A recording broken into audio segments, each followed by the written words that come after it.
সপ্তম দিনে সাক্ষ্য গ্রহণের খবর জানাতে আন্তর্জাতিক অপরাধ ট্রাইব্যুনাল থেকে যুক্ত হচ্ছেন সহকর্মী সাবরিনা মজুমদার। সাবরিনা, সাক্ষ্য গ্রহণের বিস্তারিত জানাবেন।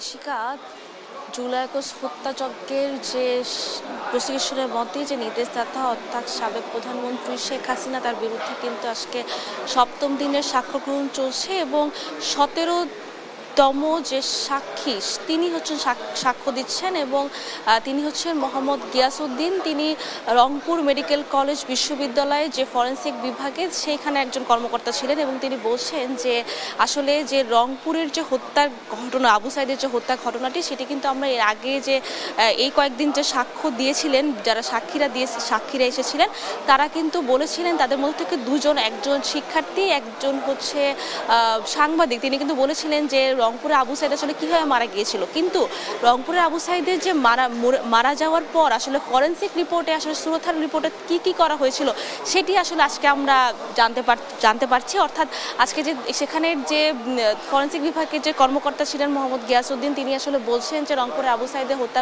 যখন তিনি মারা যান তখন যে রিপোর্ট করা হয়, সেখানে আসলে তদন্তকারী কর্মকর্তারা আসলে সেটি জব্দ করে পরে হচ্ছে সেখানে নিয়ে যায় এবং তিনি বলছেন যে আসলে যে তখন যে আবু সাইদ হত্যা মামলা আসলে মাথা ফেটে যাওয়ার যে সুরতহাল রিপোর্টে এসেছিল যে তিনি হচ্ছেন গুলিতে নয়, মাথা ফেটে যাওয়া এবং মারধরের জন্য আসলে তিনি মারা যান, সেটি আসলে তিনি তুলে ধরেছেন। এবং পরবর্তীতে যে সাক্ষ্য দিবেন তিনি হচ্ছেন আরও গুরুত্বপূর্ণ, তিনি হচ্ছেন আবু সাইদ হত্যা মামলার সময় আসলে তিনি ছিলেন, অর্থাৎ তিনি রংপুর মেডিকেল বিশ্ববিদ্যালয়ের যে ডাক্তার, তিনি মোহাম্মদ রাজিবুল, তিনি আসলে একটু পরে সাক্ষ্য দিবেন। তো এখন পর্যন্ত তিনি যে গিয়াসউদ্দিন যিনি বলেছেন যে তিনি আসলে দেখতে পেয়েছেন যে কিভাবে তদন্তকারী রিপোর্ট আসলে কি করা হয়েছে এবং কিভাবে রিপোর্ট পরিবর্তন করা হয়েছে, সেগুলো আসলে তুলে ধরেছেন। এবং একটু পরে এখন যখন রাজিবুল ডাক্তার তিনি যখন সাক্ষ্য দিবেন তখন আসলে আমরা জানতে পারবো যে এই রিপোর্টটি আসলে কে কোনো চাপ প্রয়োগ করা হয়েছে কিনা, উপরে নির্দেশ দিয়েছেন কিনা যে রিপোর্ট আসলে বদলানোর জন্য।